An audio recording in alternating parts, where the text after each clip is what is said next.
Park మహాధర్నాకు చేసినటువంటి out sourcing ఉద్యోగులందరికీ పేరు పేరున హృదయపూర్వక ధన్యవాదాలు. మనకు మద్దతుగా వచ్చినటువంటి గౌరవనీయులు ప్రొఫెసర్ కోదండరామ్ సార్ గారికి కూడా మన అవుట్ సోర్సింగ్ ఉద్యోగులందరి తరఫున ప్రత్యేకంగా హృదయపూర్వక ధన్యవాదాలు తెలియజేస్తా ఉన్నాం. అవుట్ సోర్సింగ్ ఉద్యోగ మిత్రులారా, ప్రభుత్వ శాఖలలో అవుట్ సోర్సింగ్ పద్ధతిలో తాత్కాలికంగా ఒక 2-3 నెలల కొరకే తీసుకోవాల్సిన పద్ధతి నుండి ఈరోజు సంవత్సరాల తరబడి పనిచేస్తున్న అవుట్ సోర్సింగ్ పద్ధతిని కొనసాగించడం వల్ల లక్షలాది మంది కుటుంబాలు రోడ్డున పడేటువంటి ప్రమాదం జరిగింది. ఈరోజు అన్ని శాఖలలో ఏ ప్రభుత్వ వేకెన్సీలు ఉన్నా అవుట్ సోర్సింగ్ పద్ధతిలో తీసుకొని గత 20-25 సంవత్సరాల నుండి అవుట్ సోర్సింగ్ పద్ధతిలోనే కొనసాగించడము చాలా దారుణం.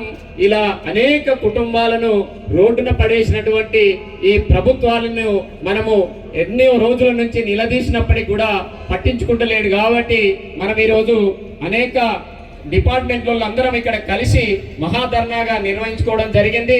మనము 20 ఏళ్ల కింద పనిచేసేటువంటి ఉద్యోగులకు, ఇప్పుడు నియామకం చేసేటువంటి ఉద్యోగులకు ఒకే రకమైన వేతనంతో మనము కుటుంబాల పోషణ ఇబ్బందిగా ఉన్నదని చెప్పేసి ఎన్నో సార్లు మన రాష్ట్ర జేఏసీ తరఫున రిప్రజెంటేషన్లు ఇచ్చినప్పటికీ కూడా అధికారులు పట్టించుకోవడం లేదు. కాబట్టి మనము పెద్ద ఎత్తున ఉద్యోగుల మంద తరలి మనము రాష్ట్రాన్ని స్తంభించి ప్రభుత్వాన్ని మెడలు వంచి ఈ దళారీ ఏజెన్సీలను రద్దు చేసే దాకా కూడా మనం పోరాటం చేయాల్సిందిగా ఉద్యోగులందరినీ కోరుతా ఉన్నాం.